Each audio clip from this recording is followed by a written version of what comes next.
So welcome to Black Hat video series. So in this video we'll discuss about the malwares. So what are the malwares? Malwares are the malicious programs which affect our computer, which harm our computer. Simple.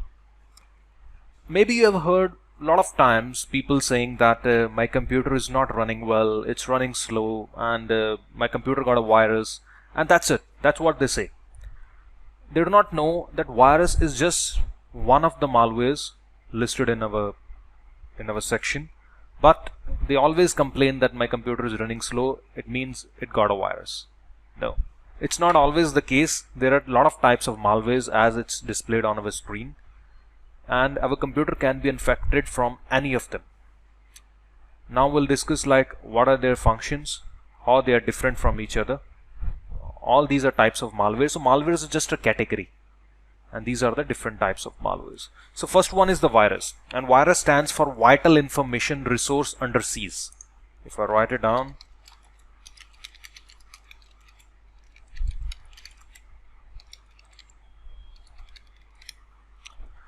now what's the job of a virus is, like if someone is designing a virus or developing a virus, what it could do when you send it to someone's computer is maybe it could delete their files, maybe it could slow down their computer, maybe it can infect their computer, maybe it could keep on restarting their computer.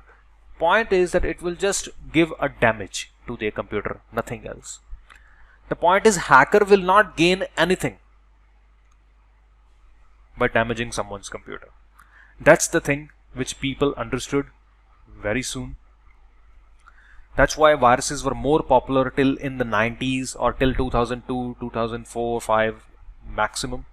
And after that, now it's rare that you'll see a virus nowadays. Why so? Because nobody is able to gain something by destroying someone's computer. So that's why the Trojan comes into the picture. Now what is a Trojan is, there are a lot of names. First of all, you can maybe see Trojan horse, a rat, a backdoor. So whenever you scan your computer from antivirus and it catch something, just go into the details and check that what type of malware it caught, not always the virus. So there will be high possibility that your antivirus would be saying that a Trojan horse is caught. That's what is more common nowadays. Now what's the role of a Trojan is? What Trojan do, like if I have created a Trojan and I've sent it to someone else, and if the person double clicks on the file, what will happen is I'll gain the full computer control of the person. So whatever he will do, maybe he's doing something, he's watching something on his screen, I'll be able to see what he's doing on his screen. I'll be able to download his files, delete his files, start the processes, close the processes. I can capture his microphone, whatever he's speaking on Skype with someone. I can also record his keystrokes, that whatever he typed from his keyboard, I'll be able to see that on my computer. Maybe he's going to Gmail, typing his password. Maybe he's going to a bank website, type his internet banking login details. Maybe he's going to some shopping website where he's typing his credit card number. So whatever he type, you'll get it. Simple. So that's all you can do very easily through a Trojan horse. That's why these are the most common and the most preferable program by the hackers. Now the second most preferable is the ransomwares. Now what a ransomware is also built with the same way. You just have to create it from a software and send it to someone else, but its working is different. So when someone will double click on your ransomware which you have designed and send it to someone, it will just lock down all the files, all their personal files in their computer. Now it commonly affects to business people more. Why so? Because their files are more important than money. So they have a lot of important business documents, pictures, personal pictures, etc., which are more important to them, which they do not want to lose.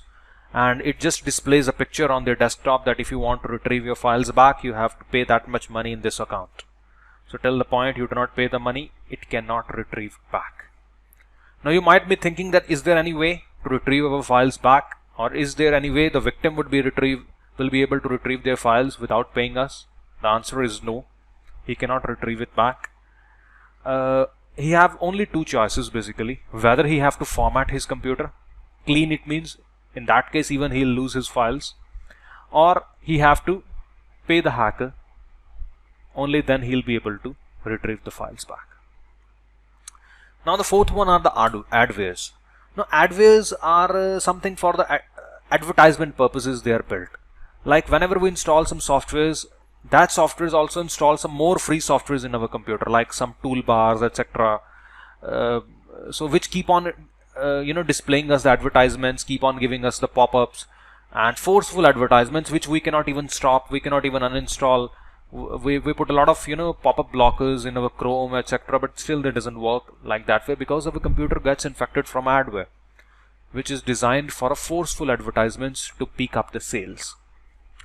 So they're not much harmful for our computer basically, because their main role is advertisements. The fifth one is the worms. Worms are primarily built for congestion. The main job is congestion in the network.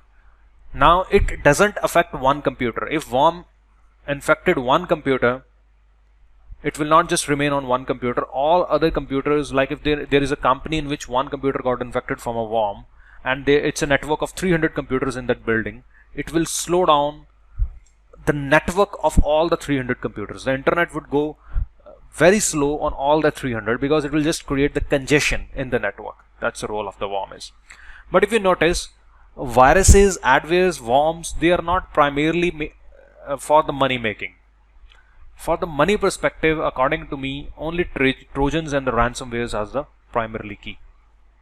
And that's what we will be doing after this video. So we'll be practicing how we can create the Trojans, how we can go for antivirus evasion so that antivirus would not be able to catch it, how we design the ransomwares, as well as all your questions would also be cleared in the specific videos of the Trojans and the ransomwares when we go into the more details. And now one thing more I would say, how antivirus catch all these malwares from in the form of signatures. When you update your antivirus, it just downloads some signatures which are the hex values of the hash values of the malwares basically, through which it's able to catch it. And now one thing more, if you notice that still you call the products as an antivirus. Even the antivirus companies call it antivirus, but they catch every type of malware. Their actual name should be anti-malware, not antivirus, because it doesn't only catch the virus, it catch every malware. But why they still call it antivirus is because of the layman people. If they call their product as anti-malware, nobody will buy it. If they'll call it antivirus, everyone will buy it, because that's what I was said, that people are only aware with the viruses, so they and the antiviruses. That's it. That's the only two terms they know. But we have to skip the viruses; they are no more required. We have to skip the adwares and the worms because they are not related to our money making part. So the next video, let's continue about the Trojans and the ransomwares. So thank you for watching. Bye bye.